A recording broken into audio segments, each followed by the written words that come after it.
Ayan, magandang araw mga idol paps. May pupunta tayo dito sa bandang Lower Antipolo. Bali, ang naging problema nga ni idol, may humingi sa bandang makina. Nung pinagawa niya dito sa, syempre, pinagawa sa ibang shop, ang pinalitan lang is yung dry belt. Tapos inabot na siya ngayon ng pagkalobat ng battery. Ayun. Kasi mga idol, pagka hindi nawala yung ingay na yan, mas posibilidad na ang problema natin dyan yung pulley ng alternator. Gaya yung nangyari sa kanya, nalobat na siya. Tapos syempre dinala sa battery lang din ang pinalitan. Wala din po talaga. Malolobat at malolobat pagka may problema yung pulley. Kaya nung pinarinig sa atin ni bossing, ni idol, yung tunog, ayan, narinig naman natin, talagang hindi pa natin nakikita, alam na agad natin na alternator pulley ang problema mga idol. Dahil pag yan talaga yung sira, kahit palitan mo yan ng belt o mga ibang idler or tensioner bearing, hindi pa rin po mawawala yung lagitik dyan, no? Lalo pagka pulley na yung problema. Ang isang solution is palitan natin. Tapos syempre pinahanap natin si idol sa mga legit din na bilihan ng parts.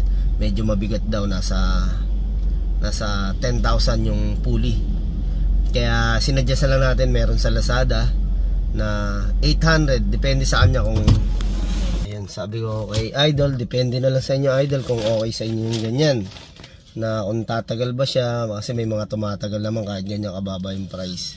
800 to 1.5 pulley makukuha mo sa Lazada. Ayun, okay naman, nag-order si boss, kaya dumating na, pupuntahan po natin, no, para ikabit itong pulley para magamit yung sasakyan. Okay, tara mga idol, samahan nyo kami, papunta na po kami doon, no. Ayun mga idol, nandito kami sa Masinag. Home service kami ng sasakyan nila boss, Trailblazer. Ayun si boss.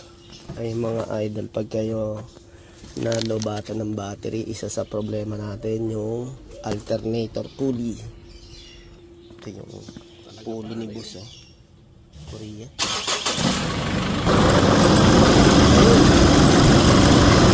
Ayun, basta ganun tunog pulley.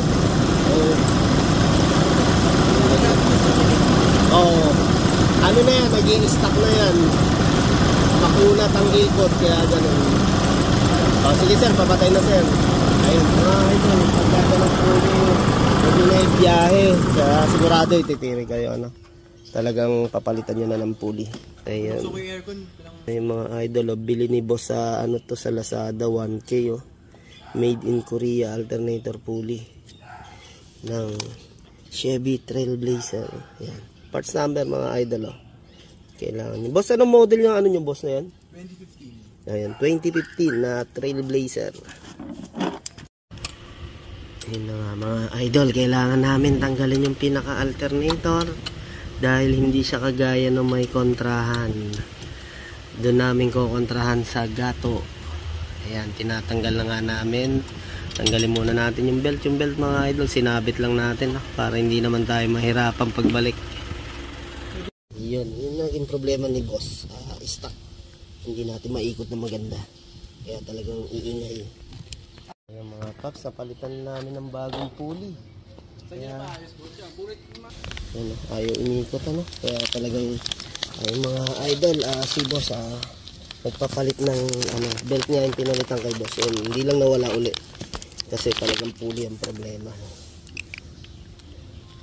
Ayan, nilalawayan muna ni pare bago isalpak para syempre maganda yung pasok ng tornilyo. Laway, brake fluid, pwede rin mga langis mga idol. Yung mga paps kasi kung belt ang problema, sa umaga unang start mo, meron yan pero mawawala. Hindi kaya nito, hindi na nawawala. Dalawang tornilyo yan, babataas ang kinakalas natin. Ipasok mo. Ayan, ibalik natin yung binunot natin dito na electrical,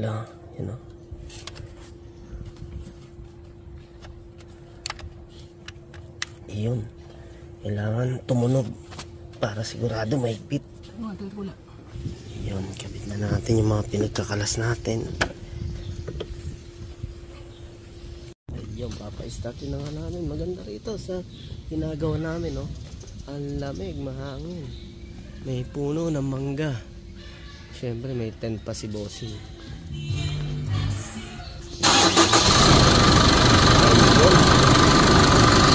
Okay, nawala na yung maingay. Yan, double check na natin mga idol. Ito mga pinagtatanggal natin na clamp. Kasi pag ito simingaw, sigurado hina power ng sasakyan ni boss. O kaya pwede kang itirik. Yun, tennis drive muna ni idol habang waiting muna kami dito. Kaya naglikpit na rin kami ng gamit. Kaya maya paalis na rin po kami. Dito lang naman po yan sa bandang Masinag, Vermont Village, Rizal. Yan, Antipolo Rizal mga idol. Sako pa rin ang Antipolo Rizal to.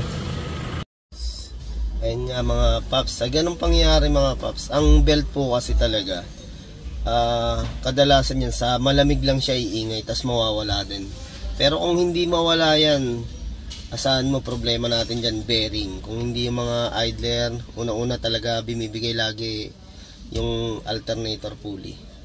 Ayan, pwede mo nang pabuksan siya para ma-check, tanggalin yung pulley.